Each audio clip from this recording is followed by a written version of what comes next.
Greetings, fellow investigators, and welcome back to our video podcast, Into the Darkness, where my friends and I play the Call of Cthulhu role-playing game. I'm your host, John Rayleigh. The campaign is entitled At Your Door. It was written by Ellen Eisenwell, Mark Morrison, Barbara Manoui, Chris Adams, Scott D. Aniolowski, and Herbert Height. I'm your game master, and this is episode 30. Our recap will be done by Jason Melnichuk as his new character, Jade Tanaka. So, without any further delay, let's continue our journey into the darkness. Jason? From the field notes of Jade Tanaka, written in Japanese, Sunday. I finally made some headway with the group. I think they are going to include me in some of their secrets. We had drinks last night at the hotel bar. Yeah, Dr. Flores? Oh, is it already time to see Magnus? I'll be right with you. Oh, so today we had a clandestine meeting with Magnus at, of all places, a duck pond. It's like something straight from those black and white detective movies. All cloak and dagger, everything is getting so very exciting. After the meeting, we were hungry, especially after finding out the only pescatarian option from a local hot dog vendor in the park was a bun with some mustard on it. It was kind of stale, too. So the doctors invited me to dinner to discuss the events, and they spilled the beans about unnatural creatures and unbelievable events that have occurred over the last few months. I was in awe. I have read books, I've seen movies, heard speeches from famous people, authors, scientists, athletes, that all talk about this one moment in their life, one pivotal event that forever changed them. And I thought it was just a turn of phrase, some well-crafted story to get people interested in what they were about to spew. And then I had my moment. Dr. Evans slid a simple photostatic copy of some poem across the dinner table to me with a slight gasp from some of the others in the group. She simply told me to read it. One simple request, one simple page of seemingly innocuous text. It went on in a simple fashion until I uttered aloud one of the last words on the page, Shub-Niggurath, the Divine Mother. And that instant, my world was forever changed. It came on like a sickness, nausea. My head began to spin, almost like the drugs I took at the Nine Inch Nails concert last summer. But this was different. The effects seemed to take hold, and then magic truly happened. Time seemed to almost dilate around me. A spark of energy burst from my very core. For the first time in my life, it was hard to describe, having never been so laser focused, so energized in my entire life. I wanted to solve mysteries of the world, tap into the unknown, climb Mount Everest, and although it pains me to admit it, I just wanted to grab the first attractive male I found and fuck him all night long. I collected myself, and as best I could, Dr. Flores brought me back to my room, bestowed upon me some ancient tome with ancient questions that have been firing off in my hippocampus at alarming rates. With this text, I learned about the goddess, Shub-Niggurath, a blessing, and just a small fraction of what the black goat and her 1,000 young can bring to this world. And with that, my journey slowly coming to an end, I find my strength diminishing, my eyelids slamming shut, with that one thought that I voiced quite a few times over the last 2 days. I think it has something to do with the fault lines. I think it has something to do with the possible earthquakes. As I fade to black, sweet dreams of thick, lush forests, I can hear skittering. A large, black, dark shadow provides a safe place for me to rest my head in the woods. I can almost feel my bed rocking around me, rocking me to sleep like a baby in a swinging, moving cradle. Very good. All right. So you're all in the rubble of the disaster. Hours have gone by. It's about 3 p.m. on Sunday, and Jade finally starts to come out of her stupor. The rest of you have been busy. You're trying to help those in need, to dig out people who are trapped in the rubble. There are children who have lost their parents. It's a horrible disaster. The very few buildings are still intact. There's rubble in the streets. There's no vehicles. You have begun to see soldiers that have been brought in from the outside, the militia officers. They are trying to make sure everything is kept in order. They're also watching for looters. And you are told that there is going to be a curfew placed in place, um, and that you should ultimately make your way to the nearest tent city or whatever. If I climb a piece of high rubble, can I see anything like Red Cross tents set up? You can see in every place where they can clear areas, people are setting up tents. The military is assisting. There are a number of fairly decent parks. In fact, where the Crocker still stands, the buildings are still up, but they're in dangerous condition. In that whole plaza area out there, they've begun to set up tents and things. Do we know, having spent some time there, where the largest park is that doesn't have a tall building on its side? Because we have to be figuring out where to shuttle people as we're engaged in this anyway. Yes, there is a tent city being erected near the shoreline. We'll just say, near the actually, it wouldn't be near the shoreline because they did have a tsunami. It did some damage. You guys are higher up than that. We'll just call it Cascade Park. Is a fairly large park nearby that they're setting stuff up at. And so Jade is starting to wake up.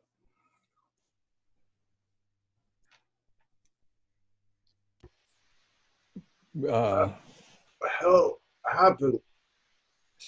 Ow. Yeah, you know how there's been a lot of seismic activity? Yeah. Well, unfortunately, while you were out, it got a lot more seismic. I slept through an earthquake. 8.9, kiddo. Yeah. Welcome to the far side. And she sits up and she has pain in her ribs and a big shiner, a big black eye.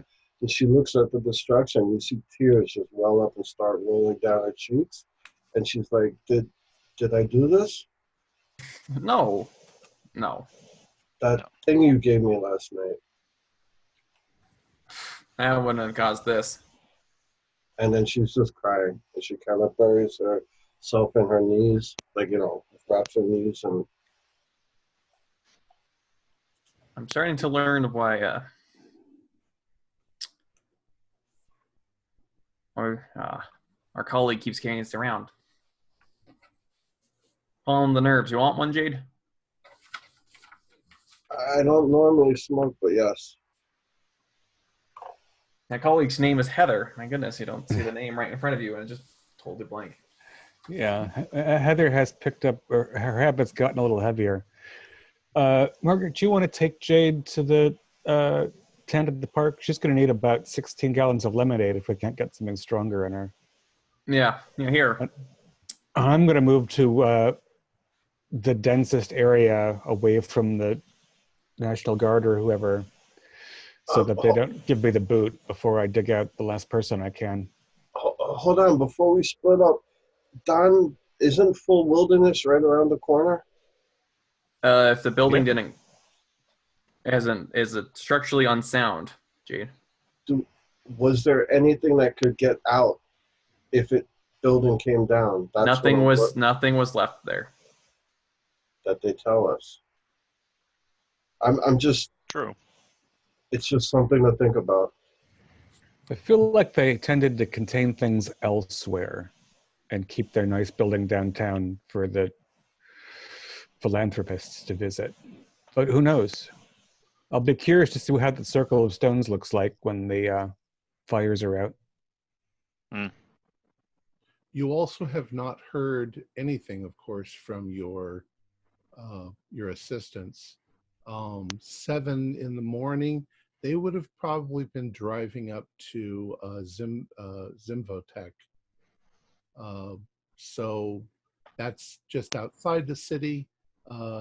It probably didn't take as much damage. It's just a 2-story building. Well, I mean, any more damage? I mean, the creature did a significant blow to it already. But there is no communication. There's no phone lines or anything like that. We should try to make our way that way. That's as good a place as any to at least hole up. Yeah, we might be able to learn more and do more from outside of town than we can from a tent full of recently displaced people. How many miles is it away? It could be like 15 across the city. It'd be pretty hard. Well, I think with the endurance chant, walking a marathon. Well, I don't think we have. I don't think we've got too many hours left of that. No, we'd have to stick out at least one night here. Well, and then Desmond's done the chant, so. Am I the only one? No, I did it as well. I think it's best if one of us doesn't do it so they can take care of everybody else. I think that's a good lesson from Jade's unfortunate experience. I think Heather's across town digging people out by hand. I don't know whether she chanted or not. Most likely place to find her, though, is in the largest shelter. Well, Yeah. we're almost dead set in the middle of town right now if we're outside of the Crocker Hotel. Correct. So the ocean is to the west. Yeah, there you go. Even the map is destroyed. Everything's ruined.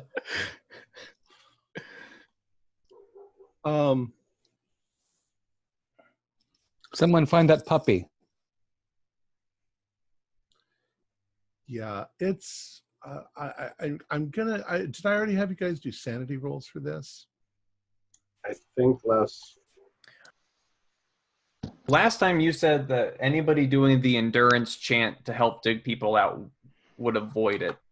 Okay. And so since I am not, well, actually, I guess Jade isn't doing the chant because she already did it. So I can do it too, and Jade can look after us in our downtime. Well, I think that what I'm getting at is you're in a state of horror.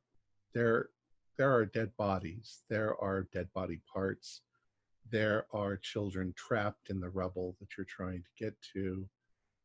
For the day, it's going to be disaster. I mean, it's going to be one shock and horror after another. But you guys, you've gotten used to kind of horror, and you're probably more concerned with helping, it sounds like. So that's probably more important than I'd say that eventually you probably settle not too far from where you started as the sun goes down, as people start to worry about food and water. They've set up a tent town nearby, and they're issuing places to sleep. You're not sure where Heather is. She's probably out helping somewhere. She was very concerned for, people. But as the evening wears on, you also notice that the militia that have been brought in, is that the right word? The National Guard that have been brought in. They're trying very hard to clear the streets, at least a path through the middle of the streets, so that they can get in some vehicles of some sort. And I'd say it's probably around 7 p.m. Is anybody crashing from their endurance chat? All right. I've probably been getting sluggish. I only got I only got 7. I got an 8. So yeah. So I guess helping throughout the whole day since it happened. You're all exhausted, including Jade. So we'll say that Desmond, you're starting to crash. Lise, you've already crashed. Dr. Margaret, you've probably got about an hour before you crash. And as you are sort of getting your stuff together, you of course have no stuff. You have the clothes on your back. That's all you have. And a bundle of ancient text wrapped in a garbage bag. Dr. Evans, you hear a voice from a little ways away say, Dr. Evans, is that you? I look over. You see walking towards you is Richard Slakes. Richard, are you okay? He says, yeah, I'm okay. You made it. Excellent. Yeah, we all did. And as he approaches, he looks and he doesn't see Heather. And he's like, oh my God, is Heather? Heather's off helping. Okay. Good. We don't know where. Holy smoke. Yeah, you're telling me. He comes in. He actually looks like he's cleaned himself up a little bit at some place, just washed the dirt off his face. And he says, well, we're, hold tight. We're okay. Fortunately, full wilderness is not entirely located in the Crocker building. Our assets are fine. So whatever mission we're working on right now can continue, but we'll try. Now that I know where you are, if you stay here, I should be able to set you up somehow. We've commandeered. We have the ability to take over certain structures, and there are still some structures standing. We're trying to get a hotel together, a couple of hotels, not the big ones, but the little ones, to house some of our people. And now that I know where you are, I'll make sure that you guys get into a room. Well, thank you so much, Slicks. Other than that, I don't know what to say. I have been walking around looking to see if I could find anybody. I have Mr. Jadick is okay. He made it out fine. Have you heard anything from anyone at Infotech? From Infotech? Zimbotech. No. Unfortunately, they're all the way across town. And right. I was hoping there might be a satellite phone somewhere, but it's likely that they're probably okay. There wasn't that. It's a modern building designed for earthquakes. Of course, it was a bad earthquake. Hopefully nobody was injured. It's here where everything came crashing down that most of the disaster occurred. So Here, need a little something to calm your nerves there, Slikes? Oh, yeah, I think that's probably a good idea. I haven't. Thank you so much. Mine doesn't have a filter though. So he smokes, and you can see that he's shaking. He's like, I just. It's so quickly that the whole world can change around you.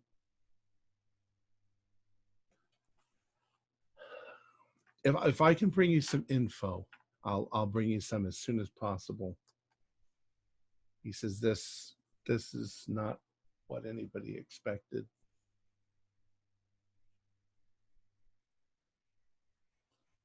There hasn't been much, of course, in the way of news. Do we know? This was centered here, or did it go all up and down the coast? I think I heard on the radio it was centered on the fault that runs right through the middle of San Damiel. It's got some Latin name. I don't know what the name of the fault is. Yeah. Well, at least they aren't sending all their resources to other places that are even in worse shape. As far as I know, they're sending people down from San Francisco and up from Los Angeles to assist. But for the most part, we're all stuck out stuck here. I mean, you've got the mountains and the wilderness in one direction, you've got the desert in the other. There's not much for all these people to go. Vehicles are all destroyed. Hopefully we'll have an SUV again in a day or two. If we make our way toward the duck pond in Chandler Park, rather than just sitting here in the rubble, that might be a place you could find us. Might be a good way to catch up with Heather too.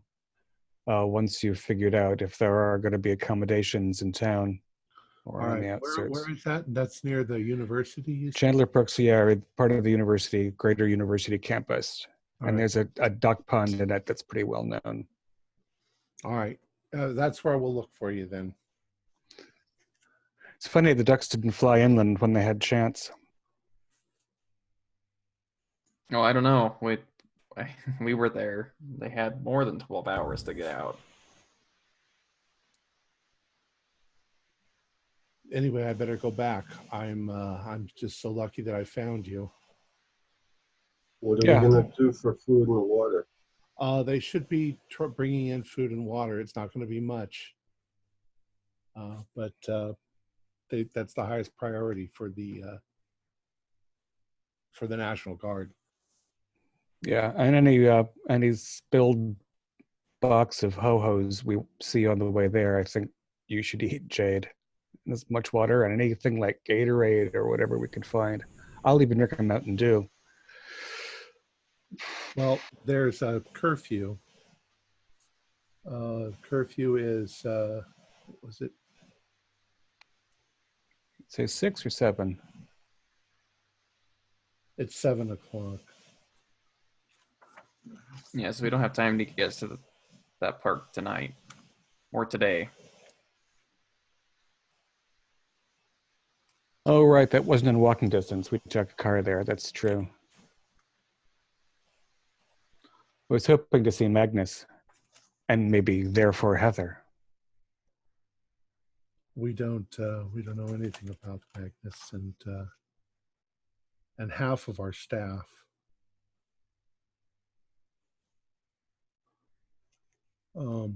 Anyways, there's a curfew. All right. So he takes his leave and goes.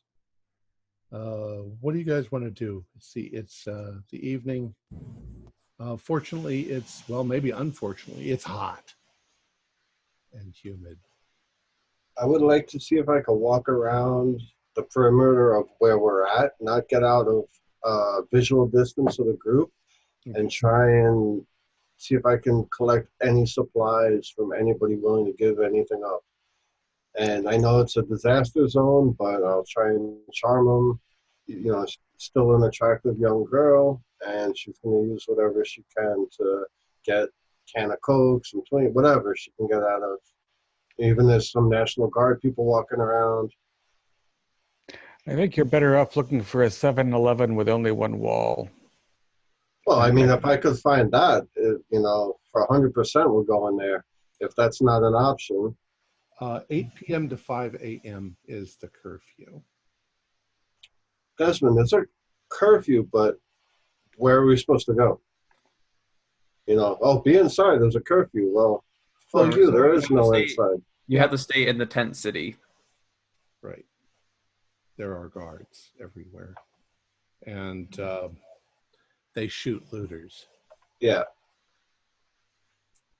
So be careful. Well, is there anything I can see on my little Solo sojourn? Yeah, well, there are a lot of shops that the windows are broken out. You do see the occasional person running in and grabbing stuff and running out, oddly enough, televisions and shit like that. Makes I'm gonna sense, but see if I can get a little, find a plastic bag and make a snack run. Some drinks, some iced coffee. Don't get yourself shot, Jade. I'm and tiny. there's also 600,000 people also doing the same thing. Same thing. Oh, yeah. They're trying to gather the resources that they have. They're preaching to everybody not to be selfish. That they're putting them in a central location so that they can distribute them.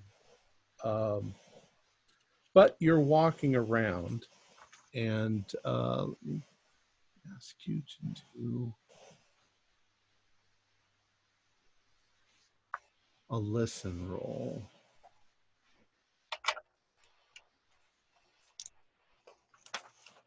14 out of 35. Right. You're walking around. You're observing. You're trying to find things. It's getting dark. 7 to 8. It's still pretty light out in the summer. You're listening to people. You're half listening to people's conversations, and there's a lot of people around, and you're not sure exactly where it came from, but you heard somebody say something that caught your attention. I heard that there was some sort of gigantic monster eating people.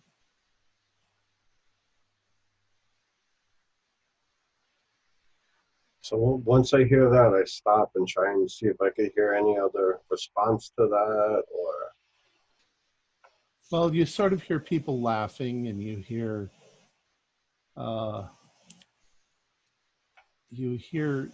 incredulous tones, and you think you can identify the people who are talking over there about it. I'll see if I can make my way towards them. Okay.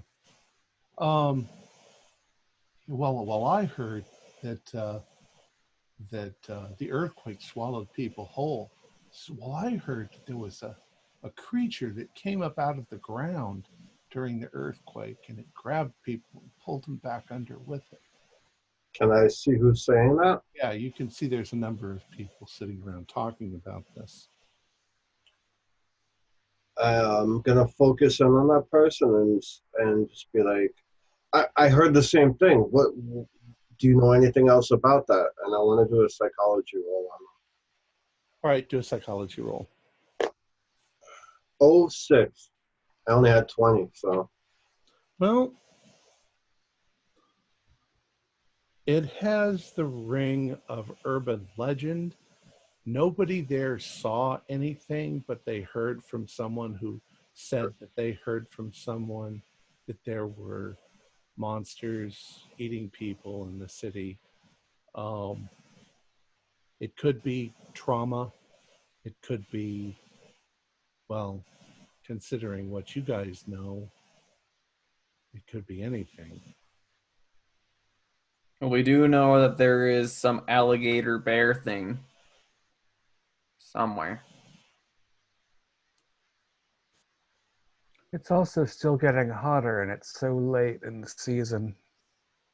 I think it's bigger than the alligator, bear, dog, possum.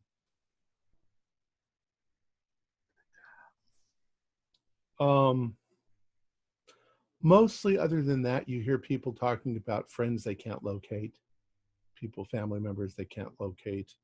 They don't know what their fate is. They don't know what's going on. But if you continue walking around, you hear similar things. The wolves are coming out, and you start to dismiss it as just everybody overreacting. But that sticks in your mind. But the main mission was looking for some cans of Coke and some bottles of water. everywhere you look, those have been snatched up. Things that are left on shelves in stores are, laundry detergent and Brillo pads and things like that. Dr. Leash, can you make us some food and bedding with laundry detergent and Brillo pads? I think he's out cold, Dr. Flores. Yeah, I was trying to figure out whether I was carrying him or he was carrying me. What? If we don't find a soft space soon, we're just going to lie on the rocks. Well, let's say that you found a tent city, and they've given you guys a couple of Rocks. tents next to each On the rocks. I grab up the box of those Brillo pads. Okay. Oh, the very good fire starter. Gets shot for looting. I died for a Brillo pad. It's like, Jade, no. All right. The question is, what would you do for a Klondike bar? Depends, before or after doing the endurance chant. All right. Let's skip ahead a little. Everything goes on like this more or less for a couple of days. You do, however, occasionally hear the bizarre rumor that there were creatures grabbing people off the street and dragging them underground. Now, whether they just fell into fissures in the ground as the ground cracked and moved around, you don't know, but it's a very strange thing. Pick up anything about what these creatures look like, or it's just, tentacles coming out of the ground. Were we able to make it Were we able to make it any closer to, say, the duck pond or you've relocated over there to the duck pond. They've cleared paths in the middle of the street, but people are not allowed to use private vehicles. They have to be they're brought in by the military, and of course some people don't listen. But on the third day, you notice an SUV pull up, and Richard Slakes gets out, and he looks for you for a few minutes, but you guys recognize him. And he comes over and he says, "Oh, good, I found you." He says, "We have a place for you guys to stay." Is there air conditioning? Unfortunately, no. It's basically a flea bag motel, but it's better than sleeping out. The flea bag ground, the rebel ground. And there is there is food, so you should be able to food and water. Food that is in MREs. What's MREs? Meals ready to eat. Military army. Mm-hmm. No, I think the place has its own restaurant. It managed to survive because it's only 5 stories high. And there was no sign, of course, of Glen Sunday at the duck pond? No. How did the ducks seem? They kind of are nonplussed about the whole thing. And it says we all chanted and have not had access to regular or abundant foodstuffs or other supplies. Are we hungry? Particularly, yeah. All right. I assume if you circle cleverly through the encampment, you can get more than one meal. But nevertheless, that's not like pastries and coffee in bed. That's what we use the Brillo pads for. Fake mustaches. So Slakes is taking you back. He says, we're doing as best we can. Jadic is having meetings with people, and he's trying to, get the humanitarian end of this. I don't have my chat. Sorry. Let me get you to the hotel. It's not too far. He says, this whole thing is affecting me badly.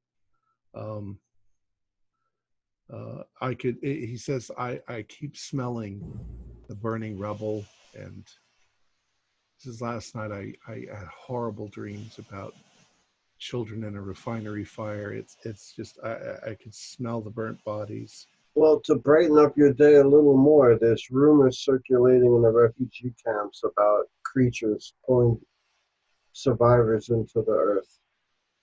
Well, I think that sort of nonsense is probably the least of our thing to worry about right now. You know, there's something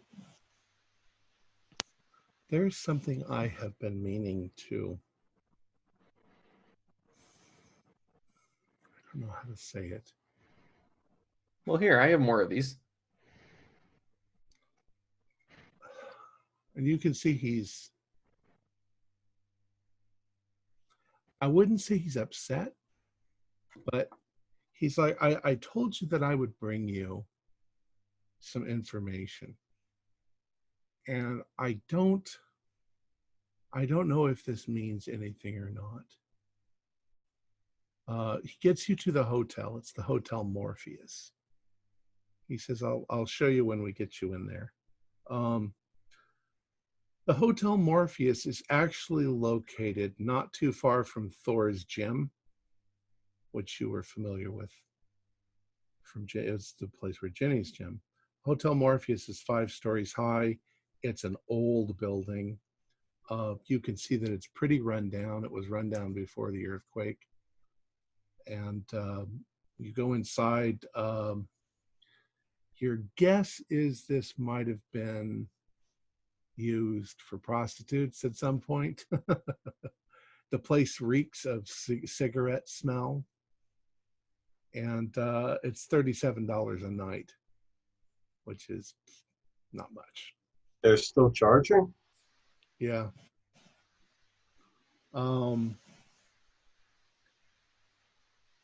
They unfortunately don't have, they do have room service, but they don't have china anymore. It's all paper plates and plastic forks. But they set you up in a couple of rooms for you to stay in. And as Richard is sitting there with you, he says, I think that one of you, all of you, got some time on your hands. I think you should read this. And he pulls out a little book. Now it's a little sort of pocket-sized book. It's a thick book. And he hands it to Dr. Evans. You look at the cover, it's a dark blue, it's got a dark blue hardbound cover. And the words on the cover are Ending History. And it's written by Robert Chadick.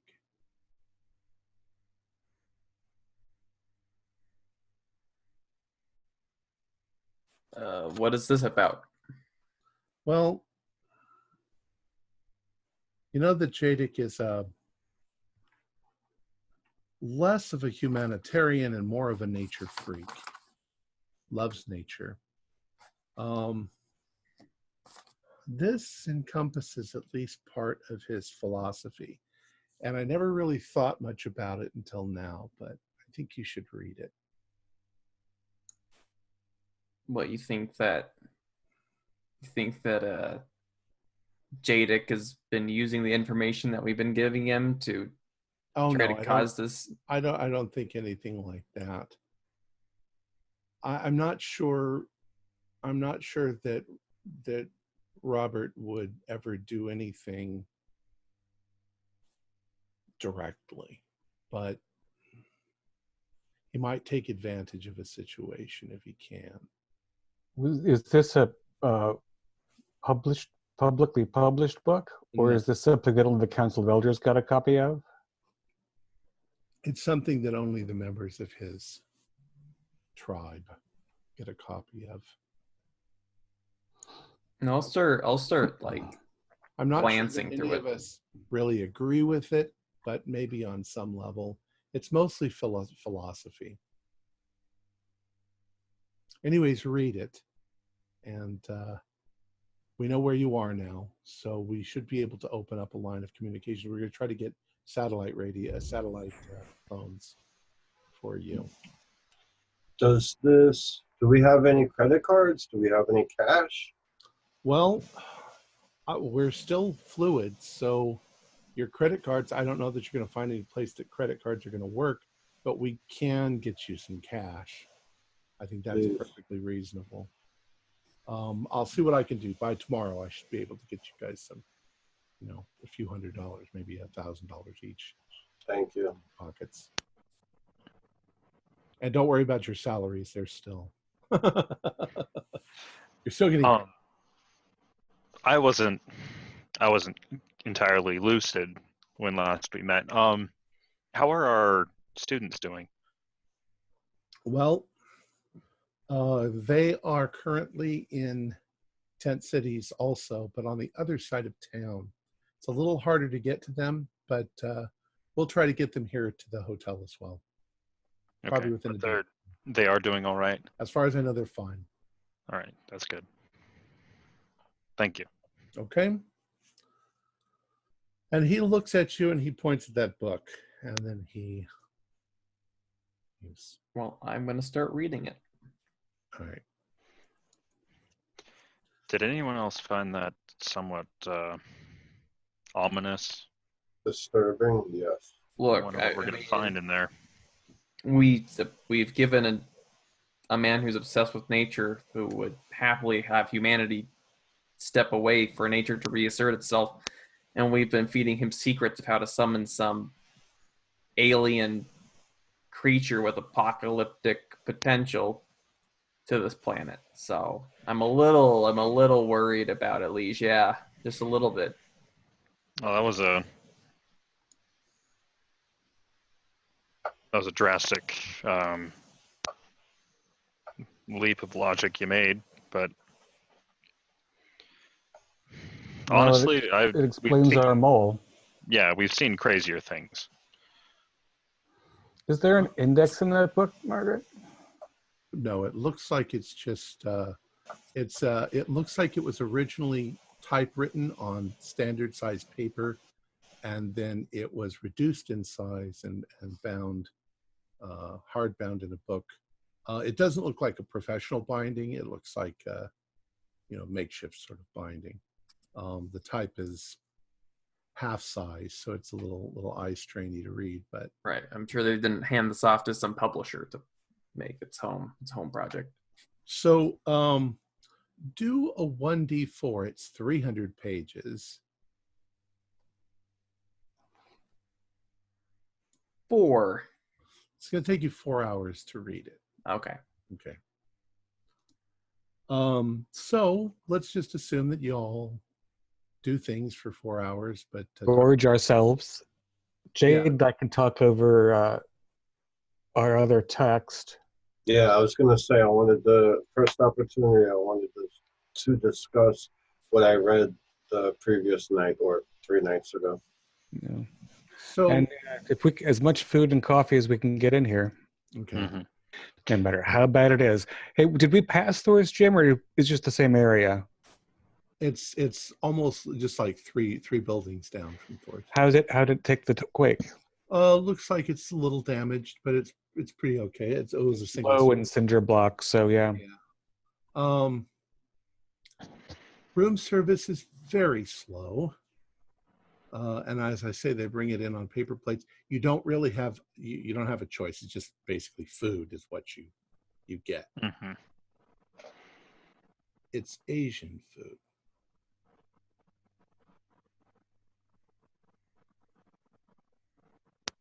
As long as it's fish or vegetables, I'm good.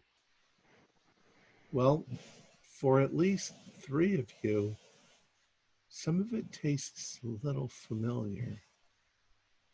Can we ask one of the room service people where they got it from? The kitchen.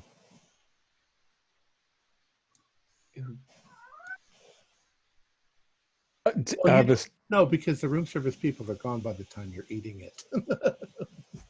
The staff at the Morpheus, though, they were not Chocho. The ones that brought us in. Although in general, the staff were kind of seedy looking. It's 3 days in. Are phone lines up? No, power lines maybe. some power. Generators are being used. The place is a wreck. Yeah. The whole Uh, the flow sewage and water is still being brought in because it's Sewage is being brought in. That's reservoir. terrible planning. Look, everything's a mess, Dr. Flores. The reservoirs were damaged, so there's no water. Don't drink from the top. No, Mm. if there's any water at the tap, anyway. Dr. Evans. All right. This stray cat has seemed to have found its way. Yeah, I'm just going to read this to you. All right. The transcript manuscript declares, written by Robert Jadick.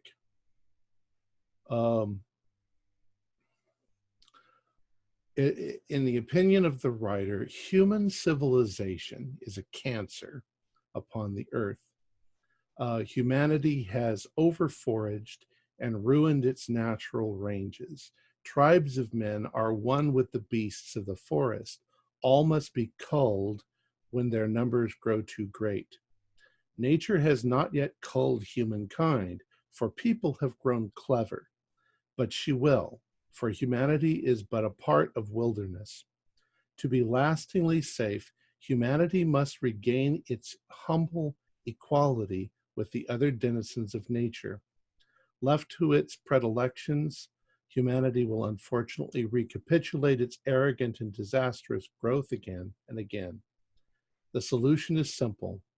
A few insightful humans of great determination must sponsor or precipitate a limited disaster in order to eliminate a greater disaster to come, the elimination of all life on Earth. Jadick terms these determined men and women gardeners, suggesting human flowers be cut and human vegetables to be plucked. Gardeners serve a double purpose, having prompted the fall of all human civilization. They linger on as guardians to prevent man from regaining the bad old ways. This means of enforcement normally would be by scientific methods, but by fire and force if necessary. In Jadick's scheme, generations of these gardeners would not succeed one another, for each generation would inevitably modify its perceived mission, and perhaps from understandable sympathy, at last mistakenly recreate the conditions that the institution of gardeners sought to prevent. Only immortal gardeners who can survive for geological epochs can perform the necessary feat of steadfast policy, while whole continents shift their places. Sounds a little bananas. So, Margaret, if you're reading that correctly, you're saying that there's some immortal watchers or beings? No, he wants there to be. I think he would want to be one. I mean, in theory, he's not wrong about humanity and overpopulation. It's just under 5.5 million people on the earth right now. Billion. People on the earth right now, and it is overcrowded, but I mean, to just destroy humanity to make room. Well, it's getting rid of civilization to put him whatever these gardeners are in charge. It's that age-old, thinking they know better than everybody else. And it seems right in line with full wilderness to begin with. They establish parks wherein no people are allowed to go so that nature can go back to the way that it was supposed to be. Which in theory is absolutely fine. But if you're talking about unleashing a beast like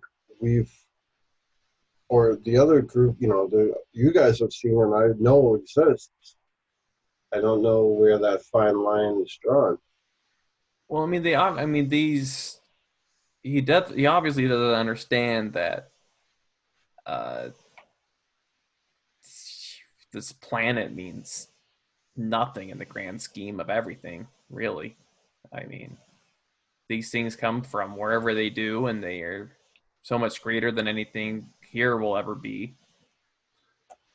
Dr. Evans, do a spot hidden.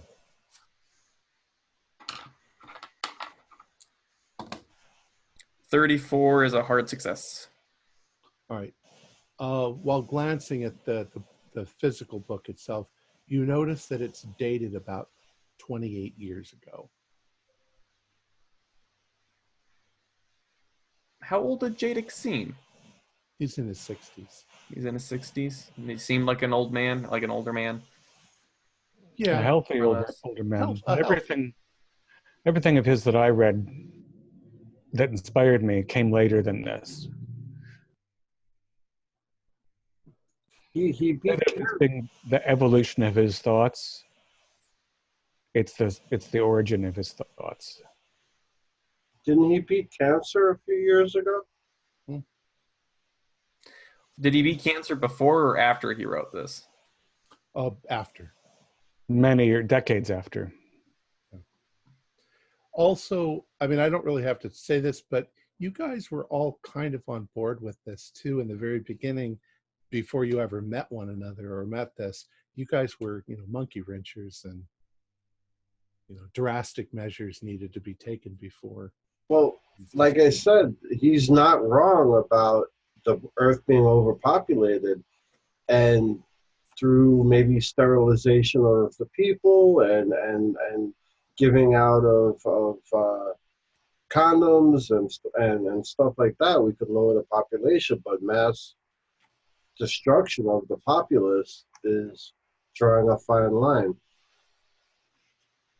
I think I'd be less disturbed and I've heard people say before, people were saying 15 years ago, oh, we should just drop neutron bombs and wipe out the people, and then the natural world will take over.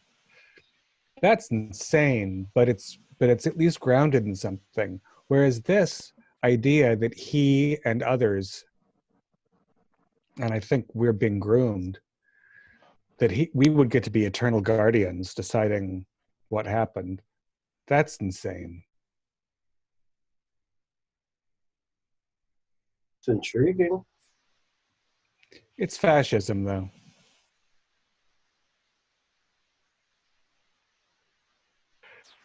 And if this were the All-Mother's will, it would have happened without his help, and certainly not under his stewardship. Every other thing that we've seen, the ghouls and what happened to Jenny, that preacher and the thing inside it and the thing that ate it and scampered away across the sea, those aren't tools that are acceptable to promote a healthy environment. For all we know, one of those things will continue to eat every deer and every cabbage and leave the planet a cold, dead rock. I don't think Jadek is thinking clearly, let's say. But if the Divine Mother had a plan, it could work. But this is his perversion on her gifts that he manipulated. Like, I saw that tree stump creature in the lab. That was a horrific, science fiction creature, but it had human hands all over it. It was designed, and they're perverting the ultimate plan. Do you think that thing has a plan that involves us at all? Because I don't really think so. We're talking like them in terms of tools to be used. They don't care about any of this. I mean, if that thing cared, it was being used just to be milked for experiments, but I don't think it was might not have even have noticed. Well, what happens when you poke a sleeping bear with a stick? It gets angry and attacks. That laboratory had it hooked up from the notes I read and was milking it, just like you said. Now that it's free, I'd come after somebody was poking me with a stick while I was sleeping too. Well, that's what you would do. You're not whatever that thing is. I don't know what type of like bond you guys are forming with this thing. It doesn't care about you, Jade. It doesn't. You probably even notice that we draw power from it with that spell or whatever. There's no bond here. We have each other. And we've got to stop whatever is happening that's going to kill who knows how many people. Because that's it. You know, when I tried to stop the things that were destroying the environment, that was to preserve the planet for us. Okay, we are what we have in this cold, uncaring universe is each other. And that's what I care about. I don't care about protecting some plan of some damn thing that almost got us killed on multiple occasions. I don't care about any of that. If we can stop more people from dying or being killed by those things, that's what I care about. Because that's all we've got. We might have to stop. We might have to take down full wilderness. If that's really their goal, then yeah. But then again, we don't know. We don't know where Jadic is. And that was written 28 years ago. We don't know if maybe Jadic's given that up, but maybe one of the people in a circle hasn't. We don't know. Well, if Jadic wanted that to happen, he would have stopped this a long time ago. Or he just wanted us to keep feeding him information. It's one of the two. But either him or one of his groupies is definitely still believes in the mission.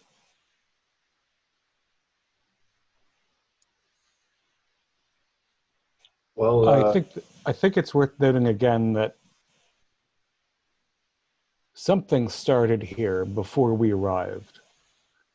The heat wave and the Temblars had already begun. I'm entirely prepared to believe at this point that tentacles are coming out of the ground and that something's growing underneath Sandamiel. I don't know that they're eating people. It might just be growing. They could be cilia on a giant amoeboid creature. I also don't know how it can get hotter and hotter without end. I don't think that Jadic is in control of his experiment. I think that Jadic is probably the problem and not an acolyte. I don't think Slicks would have shown us this book if he were on board. But I don't know how we can stop Jadic when we can't even get a meeting with him.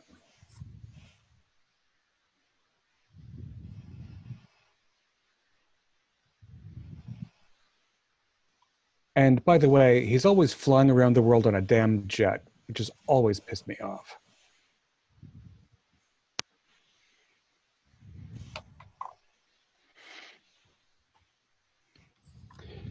Dr. Leash, you've been quiet and bluish. There's a lot to think. There's a lot to think about. Sorry. I just thought 10 minutes ago, he looks very blue.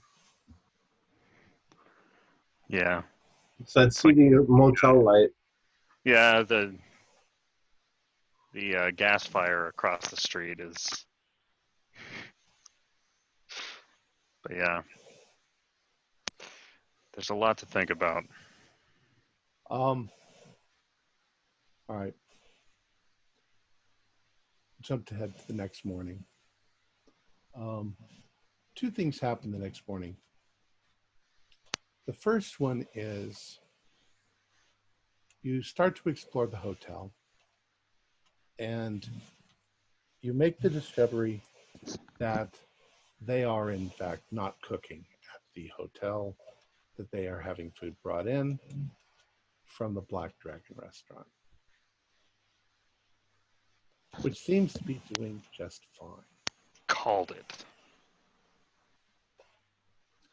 The second thing is Slakes and an assistant come pulling up in the front with two SUVs. One of them is for you. so that you have a vehicle to get around. He's got your assistance in the vehicle with him. So he gets out and walks up and gives you all sort of a look. And he says, "You read it." Yes, we did. Good. It might not be as important as what I suspect, but it's old. It's definitely, I just don't like the situation. Maybe I'm paranoid. I don't think you are. And maybe it took 28 years to get to this point. Well, and being paranoid doesn't necessarily mean that you're wrong. I'd rather look at the worst case scenario so we could at least know what to do. And then if we're wrong later, just shrug it off. A couple of questions. I assume it's blazingly hot and humid still? Yep. I mean, it's about 100 degrees. And it's October.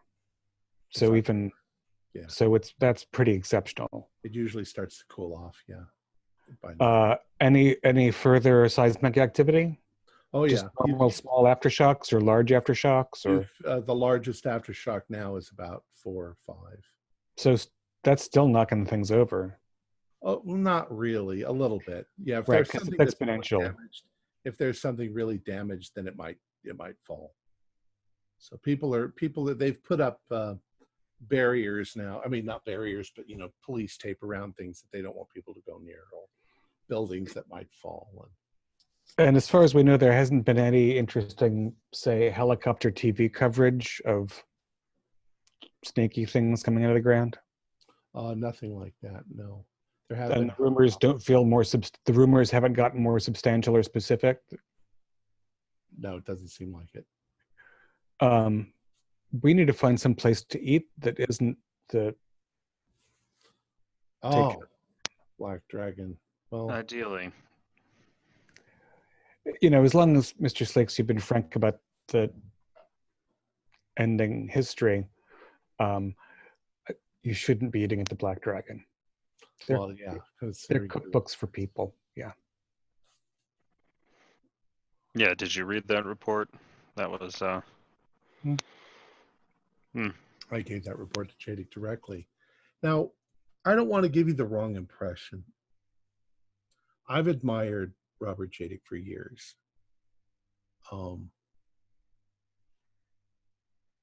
I read this 10 years ago. And this whole situation just seemed to stick in my head, and I thought I'd let you read it. It's nothing that he's ever published. I don't think that he would be happy that you read it. In tribal meetings, does he ever mention the gardeners, or is all this language faded away? I've never heard him talk about that. But I have suspected that he has been interested in developing things that would prolong one's life. In fact, it may be that that some of the research that was being doing at Don Biazon might have had to do with life extension. Yes, because our good old friend, Dr. Finley. Yes, Dr. Finley. They mentioned that they were trying to solve a common human problem. We just assumed it might have been mental illness. Maybe he was talking about death. It's possible. Where is Chadic currently? Chadic is currently on his way back to San Damiel. From Indiana, where part of our like a secondary headquarters. Indiana. Yes. And as far as you know, as the recipient of confidential communications, Full Wilderness doesn't have any information about what happened to our friend Jennifer after she escaped. Oh, wow, Jennifer. The last thing that we knew was that some military people picked her up. I don't know what that was all about. Once you get into that sort of area, there's not any real way to find out after that. I assume the government took control. She was carrying Ethan's baby. Yes, I think that's what you said during that, or what Dr. Carlisle said in his report. She also spoke directly to me about immortality. You think maybe she was working on immortality as well? Oh, she was definitely working on ways to bring people back from the dead, which feels similar in purpose. This all makes me incredibly, incredibly nervous.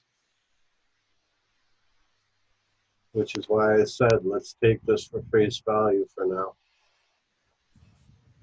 Have you had any contact with Dr. Glonsandi? Magnus Glonsandi? Magnus Glonsandi was here. I'm not sure what happened to him after the earthquake. However, he had a number of meetings with Jadic in the last few weeks.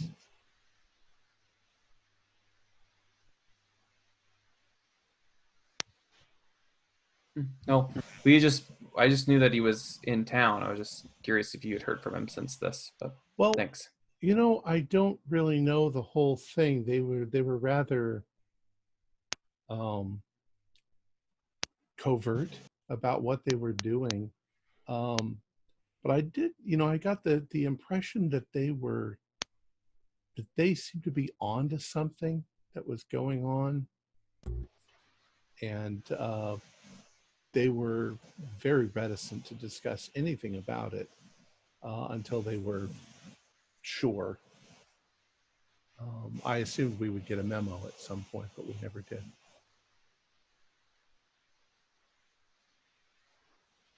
How were the other members of the tribe? Were they mostly in town during the quake or mostly away? 3 people were out of town. The rest of them were all pretty much here and fine. They were all in their homes. Nobody was at the office at 7:33 in the morning. Was anybody in the tribe particularly interested in ending history? Did anybody? We didn't really discuss the book, but I think that we were all, you know, very, very much interested in preserving the natural world. And I mean, having read that book, I think that we all kind of liked it when we read it the first time. The idea that humans need to be governed, if you will, because our population's exploding.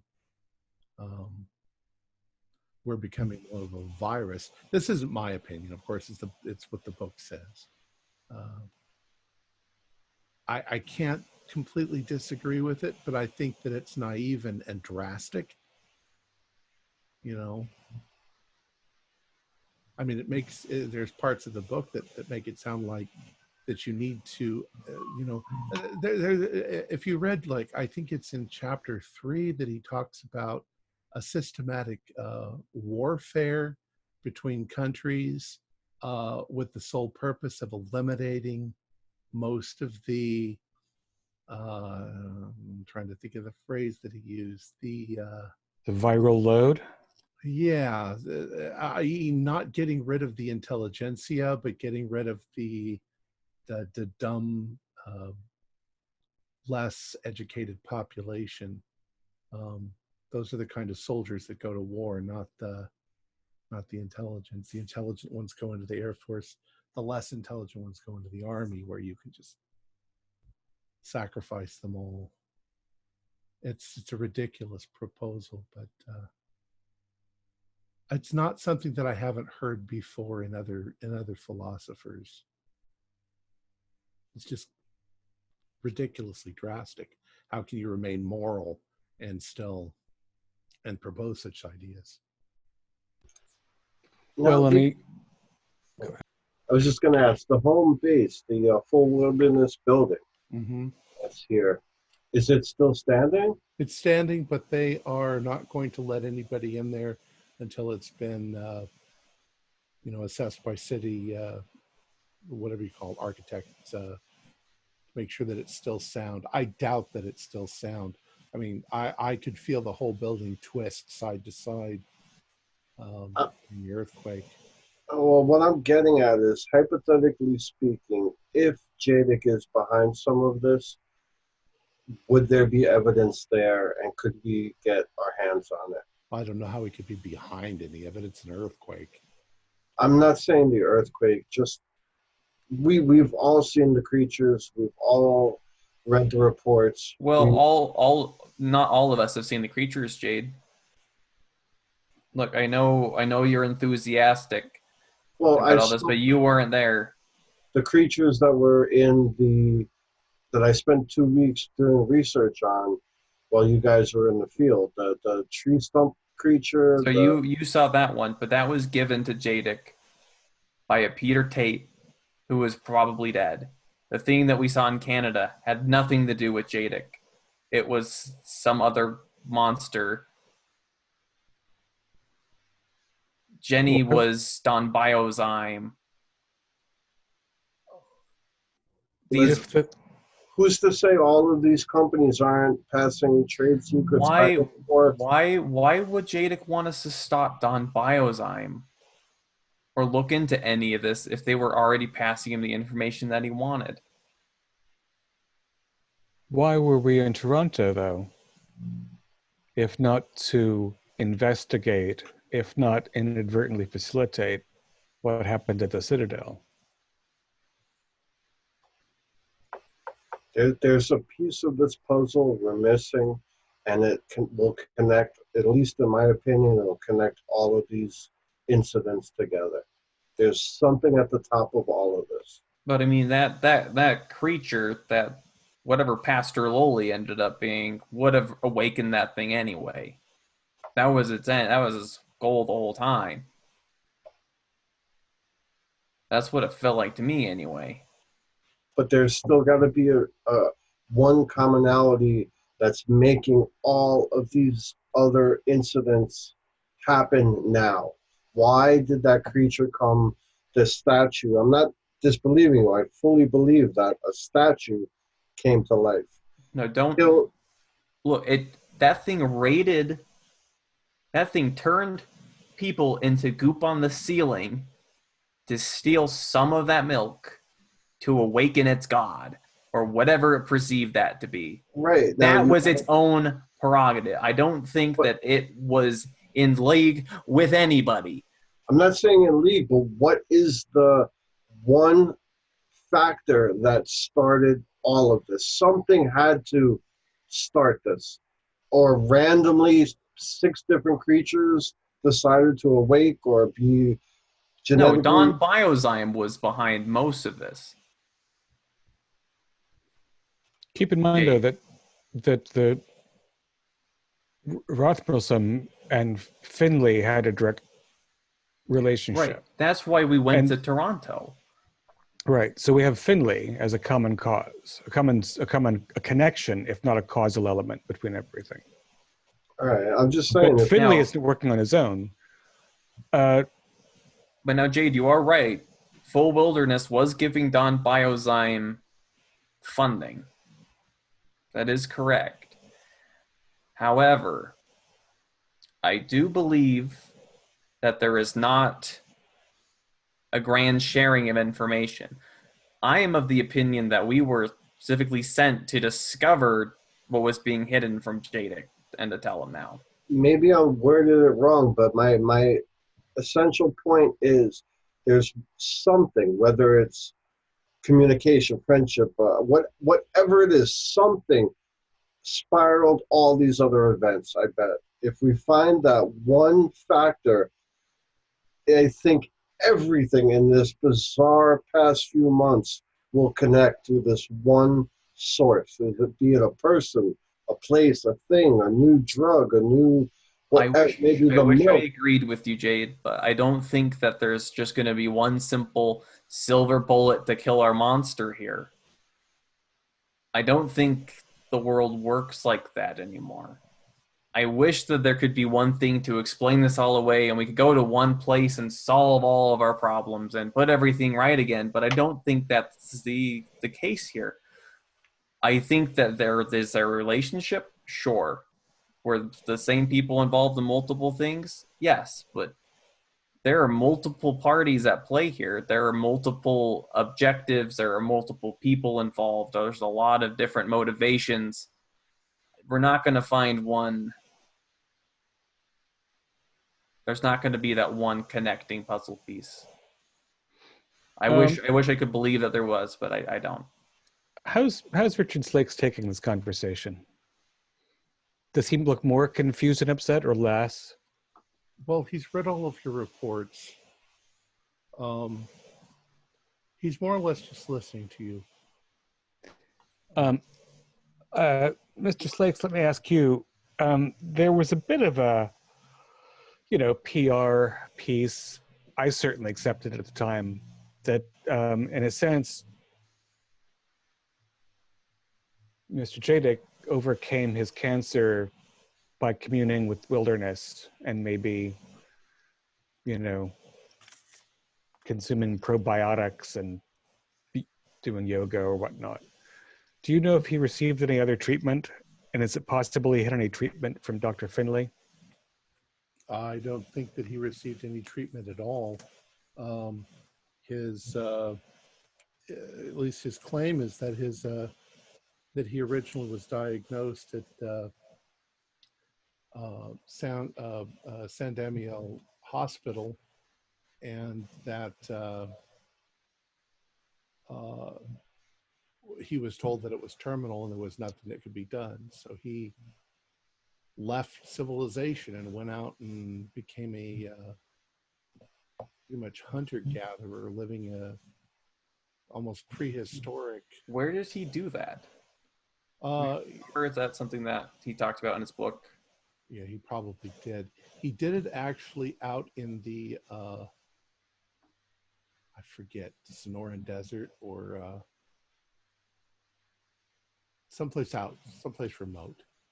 Okay, as long as it's not conveniently located next to where the Cho-Chos come from. Yeah, no. That's the okay. It was in the United States. Actually, I probably do know it. There's somewhere out in Indiana. All the way back to the beginning of the book.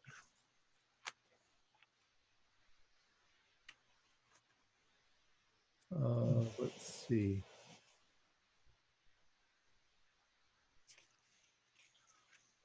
Cured himself of lung cancer by eschewing medical treatments and retreating to the simple life of a shepherd in the Cocoa Mountains of Nevada. There you go.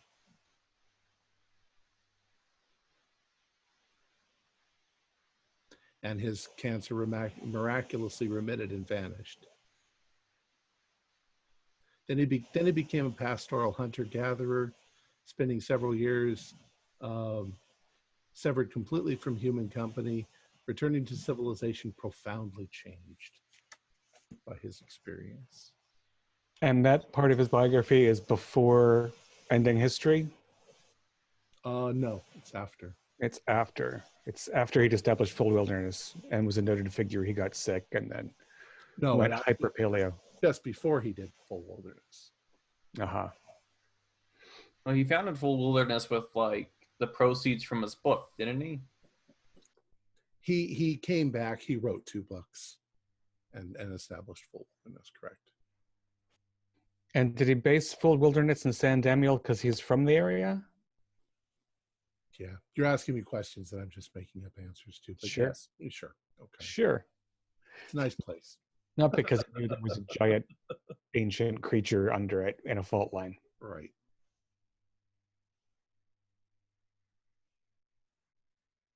So are we going to? We've got these shiny new SUVs. I'd like some food that's not made out of people. Where's the nearest place we can get some human sustenance? And should we be looking into setting up a new lab back at Zenfotech, or is there another plan? Of course, by human sustenance, you mean human sustenance, not human sustenance. Precisely. So non-human human sustenance. I'm sure that you can find food somewhere, which is probably not as delicious as that chocho tit stuff. They seem to have no end of ingredients. And I love how they're completely unimpacted by the earthquake. I mean, it seemed like their establishment was pretty derailed by a gas leak, but 8.9 earthquake, just fine. They've learned from their mistakes. Well, They've reinforced their gas lines. It's only 2 stories high. Well, there's bodies everywhere. They have food options. Mm-hmm. For some reason, the staff of the Black Dragon has been very adamant in the assisting people out of the rubble. All right. What were we going to do? You're going to drive around and... The next question for Slakes is whether the facility at Zenfotech is still intact enough to work from there, or if we should look for another base. Well, you're probably going to have to use Morpheus for your base for a while. It seems to be one of the few buildings that's not that seems to be physically sound. Zenfotech has problems because it had a lot of gas and electricity lines and everything coming into it, and they want to make sure it's absolutely. It should be a week or so, and they should be able to reestablish stuff out there. The power plant was seriously damaged, so they're still trying to figure out how they're going to patch into the grid. I want to skip ahead a little bit again. That evening, Dr. Leash walked away. Or can you still hear Dr. Leash? Oh, you're muted, so you can't answer. He took his headset off. Oh, did he? Okay. Let's give it just a second. Let's just say that in the meantime, I've made sure that we acquire like cartons and cartons of canned goods and Pringles. Okay. And gallons of distilled water, because I'm not eating from downstairs, as it were.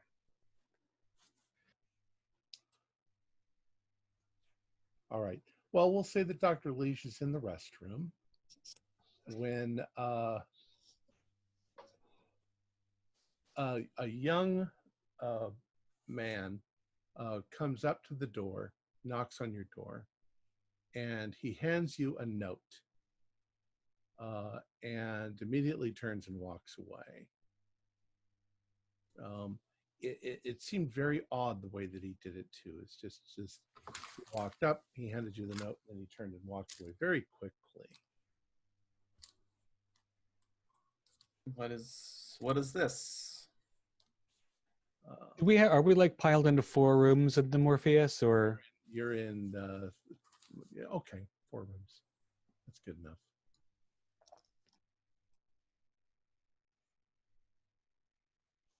So, Dr. Evans, you received this note from my dear friends. Meet me tonight at 7 p.m. sharp at 384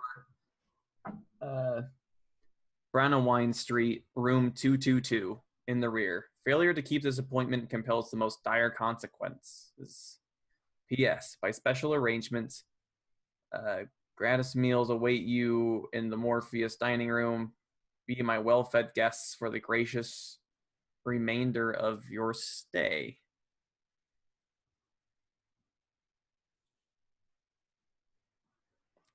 Doesn't say who it's from. Well, you recognize the writing as Magnus. But you think that he's being covert again.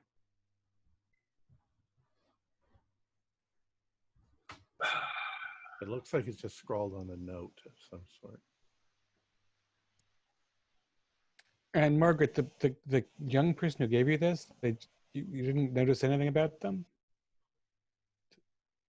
Do Did they it seem look rather scary? nondescript? Nondescript, not well dressed. Just look like just somebody that got paid to bring you a note Yeah, and told not to interact with you. It seemed like he purposely didn't stay to talk. Mm-hmm.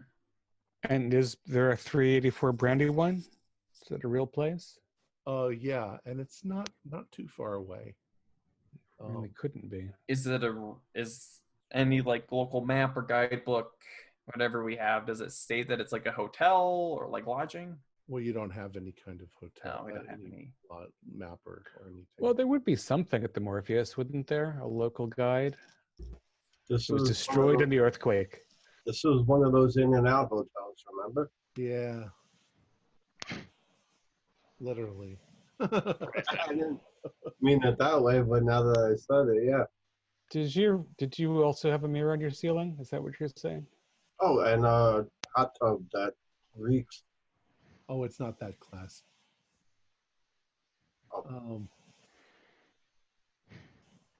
I'd hate to bring a black light in here. So the dire consequences aren't a threat from the note sender, but about another danger. And the implication is that we have to eat more human corpses if things don't go well. Well, it is a threat, just not for us. He's implying something else is threatened. Well, Maybe he was trying to warn us about the food. if you recall from your meeting in the park, he said that they might be onto something really serious. Maybe they found it. But now he said, so in his note, he said room 222 in the rear. So maybe he wants us to meet us at the back of the building, like not go to his room, but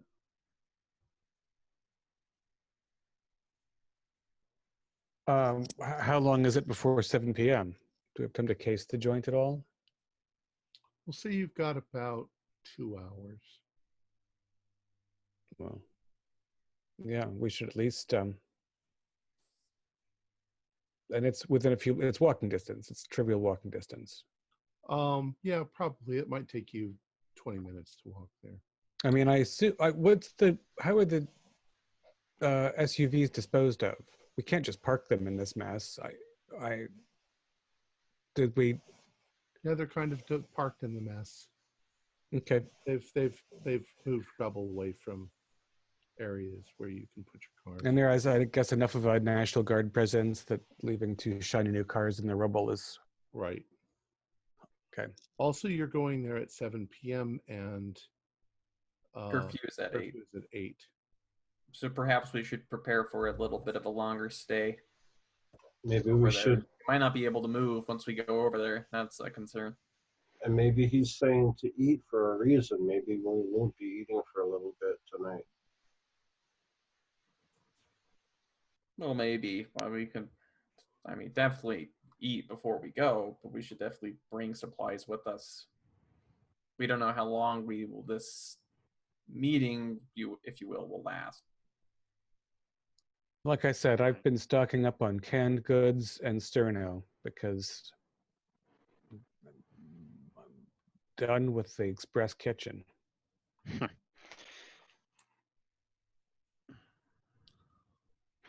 All right. Did they have little maps down in the lobby? No, not in this hotel. Shame.